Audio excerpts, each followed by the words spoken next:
Com eventos mundiais, como uma pandemia, uma das alternativas para que se evite a propagação de um vírus é o isolamento.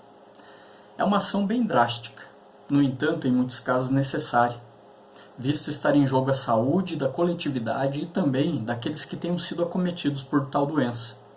Mas podemos perceber e também sentir na própria pele como o isolamento nos afeta de várias maneiras, pois não é natural do ser humano estar ou viver isolado dos demais. Deus nos criou como seres relacionais, com necessidade e carência por relacionamentos.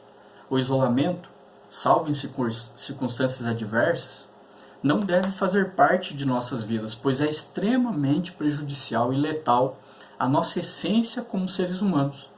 Pensemos, por exemplo, em uma pessoa que decide que não vale mais a pena abrir o seu coração com o seu marido. Uma esposa que de repente tem essa atitude de dizer: eu não vou mais abrir o meu coração para o meu marido. Um funcionário que vai ao trabalho, fecha a porta da sua sala e só aparece de novo na hora de ir para casa. Um adolescente que volta da escola e vai para o quarto e volta só a ter relacionamento com as pessoas da sua casa só até ser chamado para jantar. Vizinhos vivem lado a lado durante anos, mas nenhum deles sabe qualquer coisa sobre a vida do outro. Talvez você esteja até pensando assim: é melhor assim.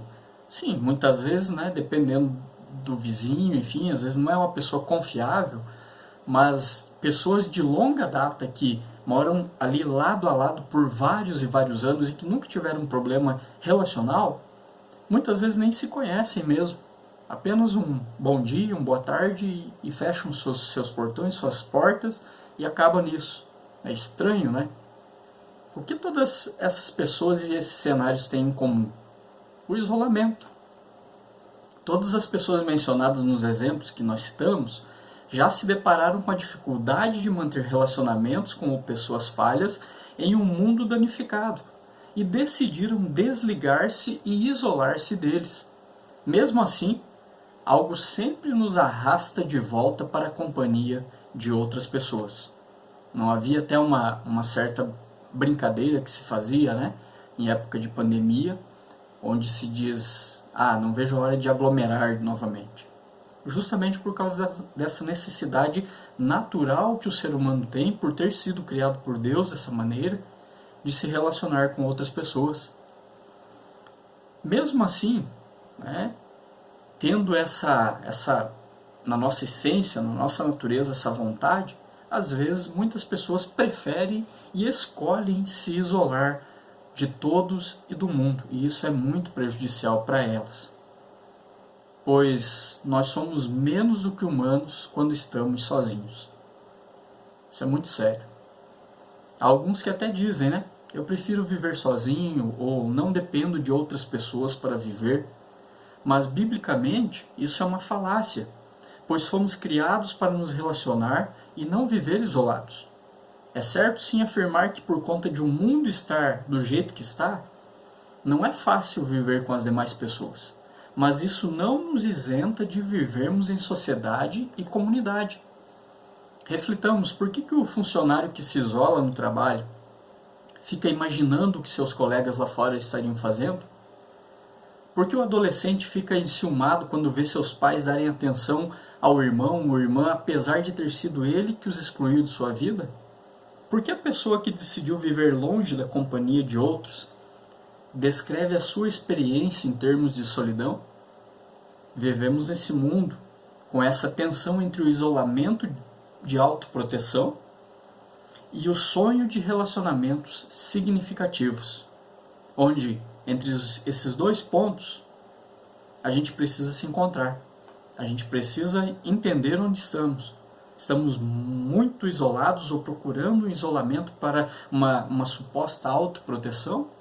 Ou eu estou sonhando em ter relacionamentos de fato que valham a pena? Qual a tendência você observa na sua vida entre esses dois pontos, na qual você se encaixa? Você normalmente tende a procurar o isolamento ou a imersão em um relacionamento? Jesus caminhou mais de perto com seus 12 discípulos. Durante todo seu ministério terreno, ele os conhecia sabia que tinham temperamentos e maneiras diferentes de ver a vida. E mesmo assim caminhou com aqueles rapazes ensinando-os sobre Deus, sobre o reino de Deus e sobre eles mesmos. Dentre todas as coisas que Jesus ensinou a seus discípulos, foi como eles deveriam viver nesse mundo caótico uma vida que glorificasse a Deus. Jesus jamais afirmou aos seus discípulos que, agora que eles o estavam seguindo e o reconhecendo como Salvador, não teriam mais problemas ou dificuldades. Pelo contrário, ele os alertou que no mundo eles passariam por aflições, mas que continuassem a confiar nele, a confiar em Jesus, que estaria com ele todos os dias. Jesus falou que estaria com seus discípulos, com seu povo, com os seus discípulos e discípulas todos os dias da vida deles, até a consumação dos séculos. Em determinado momento, Jesus ora ao Pai para que Deus os sustentasse na vida e que eles pudessem aproveitar do privilégio de serem filhos de Deus. E em sua oração, chamada oração sacerdotal, encontrada no Evangelho de João, capítulo 17, Jesus orou assim: não rogo que os tires do mundo, mas que os protejas do maligno. Agora versículo 20 em diante. Minha oração não é por eles apenas. Rogo também por aqueles que crerão em mim por meio da mensagem deles, para que todos sejam um, Pai, como tu estás em mim e eu em ti. Que eles também estejam em nós, para que o mundo creia que tu me enviaste. Dei-lhes a glória que me deste, para que eles sejam um, assim como nós somos um. Eu neles e tu em mim. Que eles sejam levados à plena unidade, para que o mundo saiba que tu me enviaste e os amaste como igualmente me amaste. Pai, quero que os que me deste estejam comigo onde eu estou e vejam a minha glória, a glória que me deste porque me amaste antes da criação do mundo. Pai justo, embora o mundo não te conheça, eu te conheço. E estes sabem que me enviaste. Eu os fiz conhecer o teu nome e continuarei a fazê-lo, a fim de que o amor que tens por mim esteja neles e eu neles esteja. A oração de Jesus por seus discípulos, de todas as eras, mostra como ele, sendo Deus, revela que apesar de o mundo ser um lugar ainda difícil de se viver, mesmo assim é possível para todos aqueles que creem em seu nome viverem de maneira correta e restauradora. Pois mediante a consciência de que têm comunhão com Deus, devem viver na sociedade como verdadeiros filhos e filhas de Deus. Por isso Jesus orou dizendo que não pede ao Pai que os tires do mundo, mas intercede pela proteção de Deus sobre seus filhos. Percebamos como Jesus ele não ora pedindo que Deus isolasse os seus discípulos do mundo, mas que mesmo na permanência deles aqui, eles pudessem e possam honrar o nome de Deus em tudo o que fizerem. E com certeza isso alcança os relacionamentos, pois Jesus cita em sua oração que o relacionamento de seus discípulos com Deus foi restaurado. Então entendemos que realmente só é possível um relacionamento real e sincero com os demais quando nos relacionamos com Deus e provamos e compreendemos o seu amor. Podemos observar que Jesus não apresenta um meio termo para seu relacionamento com o Pai, assim como seus discípulos também não teriam. Ou seja, ou você se relaciona com Deus, ou não se relaciona. Não há um meio termo. Só há essas duas verdades. Ou você, por conhecer a Deus, se relaciona de forma correta e sincera com os demais, ou não se relaciona. No máximo, tentará viver de uma forma correta, só para não ser prejudicado. Porém, não será uma vida plenamente honesta com os outros ou com você mesmo. Logo, para que resolvamos nossas tensões relacionais, é necessário conhecer a Deus por meio de Jesus. Observe que nossos relacionamentos estarão sempre em uma tensão entre o isolamento e a imersão. Ou seja, entre eu quero estar seguro, que é o isolamento, e eu preciso de você para viver, que é a imersão no relacionamento. Talvez a maioria de nós não viva em nenhum desses dois extremos, mas demonstramos alguma inclinação por um ou outro. Na maioria dos casos, quaisquer que sejam os problemas, eles tendem a se encaixar em perfis relacionais. aos relacionamentos frustrados. Nesse perfil, uma pessoa ela procura o isolamento e a outra a imersão. Uma das duas deseja segurança, a outra proximidade e intimidade. Aqui talvez você já esteja se identificando, pois pensou, eu prefiro viver uma vida segura, então se eu me relacionar com outras pessoas, posso ser prejudicado ou machucado. Então não vou. Ou pensou, eu não vejo problema nenhum em me relacionar, eu gosto de me aproximar e ter intimidade. Imaginemos uma situação, as duas pessoas citadas, preparando as suas férias. A que procura isolamento, ela coloca livros na mala, e a que deseja imersão lota a agenda com atividades a dois. Como resultado, o isolacionista ele se sente esmagado, o imersionista ele se sente rejeitado. Logo, ambos procurarão o seu bem-estar agindo dessas maneiras, já que as expectativas de ambos são frustradas. O relacionamento é uma eterna decepção. Cada pessoa acha que seu ponto de vista e as suas expectativas são justas e razoáveis, e assim, a decepção de ambos acaba se transformando em raiva. Há também relacionamentos emaranhados. Aqui ambos buscam a imersão, embarcam na montanha russa das emoções um do outro. Por dependerem tanto um do outro, são magoados, facilmente quando as suas necessidades não são satisfeitas. Tendem a se isolar de outras pessoas por terem expectativas tão altas, pelo fato de cada um esperar que o outro satisfaça as altíssimas expectativas relacionais, ambos se tornam muito sensíveis, são facilmente magoados e desenvolvem uma atitude crítica. Muita energia é gasta no relacionamento para lidar com ofensas menores, reais ou imaginárias. É o famoso fazer tempestade em um copo d'água, né? Cada um se sente magoado porque aquilo que espera do outro nunca é completamente suprido e nem cumprido, né? E também se sentem desanimados porque não importa o quanto se esforcem, nunca conseguem fazer jus às expectativas do outro. Esse tipo de relacionamento é exaustivo, porque o trabalho que exige impossibilita a pessoa ter paz. E também há o relacionamento isolado. Nesse tipo de relacionamento, ambos se aproximam do isolamento. Cada um está muito atento aos perigos de um relacionamento e sempre dá preferência à segurança. As conversas são limitadas, seguras e impessoais. Esse tipo de relacionamento é complicado porque o seu desejo por segurança e independência colide com o seu anseio por aproximação. Já que são seres sociais feitos à imagem de Deus, ambos sentem falta de alguma forma de conexão, mesmo que seja fraca. E apesar de ambos desejarem segurança, é o seu desejo por ela que os separa, tornando o seu relacionamento vazio e decepcionante. O interessante desses perfis relacionais é que cada um descreve relacionamentos desequilibrados, porque cada pessoa tende a exigir demais ou de menos do relacionamento. Em um relacionamento equilibrado e saudável, sempre haverá o entendimento da limitação do outro, porém exigirá doação de ambos para dar certo. Todos os livros sobre relacionamentos levantam as mesmas questões que foram levantadas aqui nessa reflexão. Infelizmente, a maioria desses livros procuram responder a essas perguntas apenas de uma perspectiva horizontal. Mas como o nosso pressuposto aqui é a Bíblia, então por compreendermos que somos pessoas criadas à imagem e semelhança de Deus, a primeira coisa a fazer quando falamos sobre relacionamentos é levantar perguntas verticais.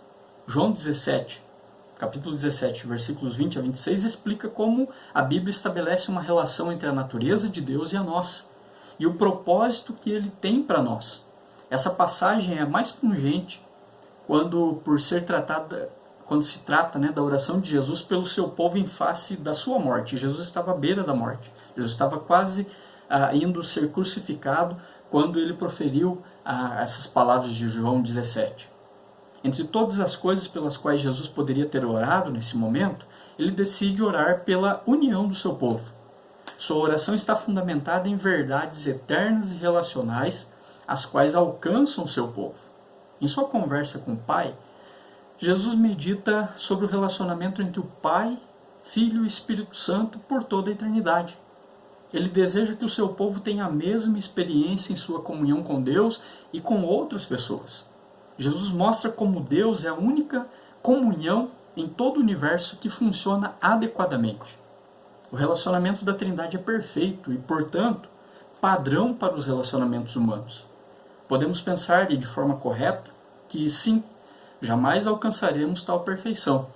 No entanto, como padrão que temos no relacionamento divino, devemos sim buscar aperfeiçoar os nossos relacionamentos, a fim de vivermos da melhor forma possível com o próximo. Aqui cabe uma pergunta. Você já desfruta de um relacionamento com Deus, segundo a Bíblia revela, para que possa viver da melhor forma os seus relacionamentos humanos? Quando Jesus reflete sobre o propósito de Deus para a comunhão humana, o único padrão adequado que consegue encontrar é a comunhão entre Pai, Filho e Espírito Santo, pois a Trindade é o único modelo adequado para a comunhão humana.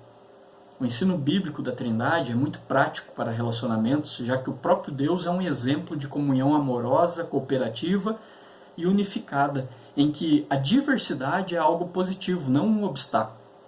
Deus nos fez a sua semelhança, então podemos nos sentir encorajados que Ele nos dará graça para vivermos assim em comunhão uns com os outros. É Deus quem nos dá a graça, é Deus quem nos dá o amparo para que a gente tenha bons relacionamentos com os demais. Como feitos à imagem e semelhança de Deus, fomos feitos para a comunhão. A comunidade humana não era somente o plano de Cristo para seus discípulos. Foi desde o início o plano de Deus para todas as pessoas, apesar de sermos pessoas falhas, em relacionamentos falhos, fomos criados como seres sociais. A comunhão de um com o outro não é apenas uma obrigação, é um aspecto da nossa humanidade. Pois Deus tem um propósito duplo para a nossa comunhão, nosso crescimento pessoal e testemunho para o mundo.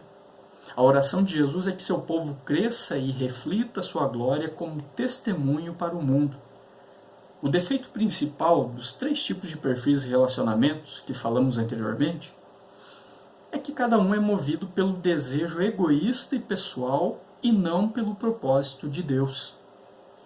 Em nosso convívio, nunca devemos perder de vista o objetivo maior que é a glória de Deus. Nossos relacionamentos precisam ser moldados não por aquilo que queremos, mas por aquilo que Deus quer. Pois se formos agir pensando em nós mesmos, o egocentrismo do pecado sempre nos distanciará de Deus e dos outros. Jesus não estaria orando por nós e se aproximando da cruz se fôssemos capazes de construir esse tipo de comunidade por força própria. O ponto de partida de Jesus é o mesmo que o apóstolo Paulo escreve em 2 Coríntios capítulo 5, versículos 14 e 15. Ou seja, o pecado nos leva a voltar a nossa atenção para dentro de nós mesmos e para longe da graça de Deus e dos outros. Jesus nos convida a participar da comunhão divina com o Pai, o Filho e o Espírito Santo para que possamos experimentar comunhão uns com os outros e não distanciamento tanto de Deus quanto dos outros. Pelo contrário, Jesus nos convida a participar dessa comunhão divina, com a Trindade, com o Pai, o Filho e o Espírito Santo, para que a gente possa ser completo em nossos relacionamentos. A comunhão humana verdadeira só resulta da comunhão com Deus. No versículo 23, Jesus ora para que entendamos que o amor do Pai para conosco é o mesmo amor que Ele tem por Jesus. Isso é muito bonito, no texto, no versículo 23, quando Jesus ora, para que a gente entenda que o amor que Deus Pai tem com Jesus, Deus Filho, é o mesmo amor que Ele tem para com seu povo. O contexto em João 17 é que Jesus está prestes a ser crucificado, faltando um dia para que isso acontecesse. Então podemos perceber a determinação de Jesus em sua missão de vir para morrer para que o ser humano tenha comunhão eterna com Deus. Tal determinação confirmou o compromisso feito pelo Pai, Filho e Espírito Santo antes da criação do mundo. Ou seja, ao olhar para a cruz e para a vitória final sobre o pecado, Jesus sabe que sua morte e ressurreição não reconciliarão apenas o pecador individual com Deus, mas também os pecadores entre si. A morte e ressurreição de Jesus criam uma nova comunhão que terá sua expressão plena na eternidade, conforme nós podemos ver em Efésios capítulo 2, versículos 11 e 12. Quando Jesus faz a sua oração, ele sabe que a culpa do pecado nos separa de Deus e dos outros. É por isso que ele está indo para a cruz, mas ele também sabe que a presença contínua do pecado impossibilita a vida em comunhão, a não ser que sejamos capacitados de forma contínua por Deus. No versículo 22 é importante porque a glória da qual Jesus está falando é a glória do Espírito Santo que permitiu que ele ministrasse em um mundo caído. E ele nos dá esse mesmo Espírito, ele dá para o seu povo, ele dá para os seus discípulos, as suas discípulos, a igreja, o mesmo Espírito glorioso, porque sem ele nós não conseguimos fazer nada. Pois Deus vive em comunhão com o seu povo para que tenhamos condições para termos comunhão uns com os outros. Quando olhamos em as várias fases da vida de uma pessoa, o que nós podemos perceber? Dependemos da nossa mãe a partir do momento em que somos concebidos. Assim que nascemos, precisamos dos cuidados da nossa família para que a gente sobreviva. Como adolescentes, queremos ser aceitos pelos nossos colegas e começamos a sentir o desejo por relacionamentos mais profundos e mais dedicados. Como adultos, vivemos uma variedade de comunidades que se entrelaçam: família, igreja, vizinhança, trabalho, colegas de faculdade. Ao passo em que envelhecemos, nós olhamos para a nossa vida e nos lembramos da rede de relacionamento que tivemos. Nossas memórias mais queridas e nossas mágoas mais profundas envolvem relacionamentos. O que o resumo da vida nos mostra? Apesar de sermos pessoas egoístas no mundo caído, a nossa vida revela a nossa imagem e semelhança com Deus. Ele é uma comunhão e nós, como sua criação, refletimos essa característica. E mais do que isso, ele nos coloca em comunidades e faz brotar em nosso coração um anseio por comunhão. No final das contas, nunca conseguiremos escapar da nossa natureza de sermos quem e aquilo que Deus criou. A característica relacional é essencial para aquilo que somos. Ela nos leva a causarmos grandes bens ou grandes males. O que tudo isso nos revela? Que não se pode falar de seres humanos criados à imagem de Deus sem falar sobre relacionamentos. Somente quando as pessoas vivem em comunhão é que elas refletem completamente a semelhança divina. Relacionamentos para você são opcionais? Se a minha identidade como ser humano está ligada à comunidade, então negá-la e evitá-la, fugir dela, abusar ou destruí-la, significa negar a minha própria natureza humana. Cada vez que se aproxima de alguém com compaixão, você afirma a sua humanidade. Sempre que dá importância à história de outra pessoa, tanto quanto dá à sua própria, e sempre que procura e concede perdão ou exerce a função de pacificador, você faz isso. E toda vez que reafirma a humanidade de outra pessoa, você honra o Criador que criou ambos. Por causa da coexistência de pecado e graça, todos nós ficamos entre a negação e a afirmação da nossa humanidade. Se você estiver enfrentando problemas em seus relacionamentos, a solução começa em Deus. Normalmente começamos com aquilo que queremos, mas ao começar consigo mesmo e com aquilo que você acredita serem seus desejos e necessidades, você entrará em conflito com outra pessoa que está fazendo o mesmo. O relacionamento estará destinado a falhar.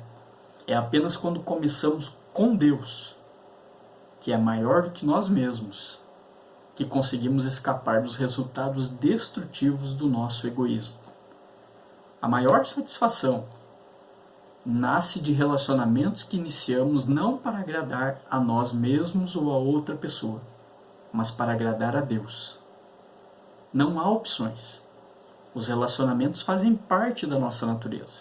Fomos criados como portadores da imagem do Deus Trino, portanto, seres sociais. Por isso, precisamos nos importar com as pessoas e nos esforçar para ter relacionamentos sólidos e profundos. Não há opções.